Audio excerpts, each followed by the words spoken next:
കോൺഗ്രസ് ലോക്സഭാ നേതാവ് അധീർ രഞ്ജൻ ചൗധരി ബംഗാളിലെ ബഹ്റാംപൂർ മണ്ഡലത്തിൽ നിന്ന് സിപിഐ എം പി പിന്തുണയോടെ മത്സരിക്കുന്നു. കമ്മ്യൂണിസ്റ്റ് വിരുദ്ധതയുടെ കാലം കഴിഞ്ഞെന്നും ഇടതുപക്ഷവും കോൺഗ്രസും കൈകോർക്കേണ്ടത് കാലത്തിന്റെ അനിവാര്യതയാണെന്നും അധീർ രഞ്ജൻ ചൗധരി കൈരളി ന്യൂസിനോട് പറഞ്ഞു. ബംഗാളിൽ ഒരു കാലത്ത് അധീർ രഞ്ജൻ ചൗധരി എന്നാൽ കമ്മ്യൂണിസ്റ്റ് വിരുദ്ധതയുടെ പര്യായമായിരുന്നു. രാഷ്ട്രീയത്തിലെ രംഗപ്രവേശം RSPയിലൂടെ, കുറച്ചുകാലം നക്സലൈറ്റായി, പിന്നീട് കോൺഗ്രസിലെത്തി.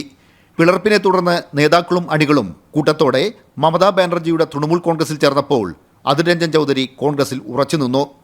2019 ഇടതുപക്ഷവും കോൺഗ്രസും യോജിച്ച് മത്സരിക്കാൻ ഏറെക്കുറെ ധാരണയായിരുന്നു. ധാരണ അട്ടിമറിച്ചത് കടുത്ത കമ്മ്യൂണിസ്റ്റ് വിരുദ്ധനായ അധീർ രഞ്ജൻ ചൗധരി ആയിരുന്നു. വൈകിയാണെങ്കിലും ഇടതുപക്ഷമില്ലാതെ രാജ്യത്തിന് നിലനിൽക്കാനാവില്ലെന്ന യാഥാർത്ഥ്യം ഇദ്ദേഹം തിരിച്ചറിഞ്ഞിരിക്കുന്നു.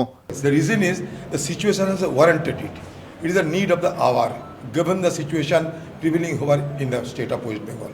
So it is a regional alliance. Not you can say that it is an alliance. Rather, there is a seat adjustment we have done between CPM party and Congress because we felt that it was the need of the hour. The situation had warranted us. Adhir Ranjan ചൗധരിയെ തോൽപ്പിച്ചേ അടങ്ങൂ എന്ന വാശിയിലാണ് പഴയ സഹപ്രവർത്തക കൂടിയായ മുഖ്യമന്ത്രി മമതാ ബാനർജി. ഈ ലക്ഷ്യത്തോടെയാണ് cricket താരം യൂസഫ് പഠാനെ തൃണമൂൽ കോൺഗ്രസ് സ്ഥാനാർത്ഥിയായി ബൽറാംപൂരിൽ മത്സരിപ്പിക്കുന്നത്. ഏറെക്കാലം പശ്ചിമ ബംഗാളിൽ കമ്മ്യൂണിസ്റ്റ് വിരുദ്ധതയുടെ പ്രതിരൂപമായിരുന്നു അധീർ രഞ്ജൻ ചൗധരി എന്ന നേതാവ്. എന്നാൽ അദ്ദേഹം ഇപ്പോൾ ഒരു യാഥാർത്ഥ്യം തിരിച്ചറിഞ്ഞിരിക്കുന്നു. ഇടതുപക്ഷത്തിൻ്റെ പിന്തുണയില്ലാതെ വർഗീയതയെ നേരിടാനാവില്ല എന്ന യാഥാർത്ഥ്യം. ബംഗാളിലെ ബൽറാംപൂരിൽ നിന്നും ക്യാമറാമാൻ വിനീഷ് നേതാജിക്കൊപ്പം K. രാജേന്ദ്രൻ.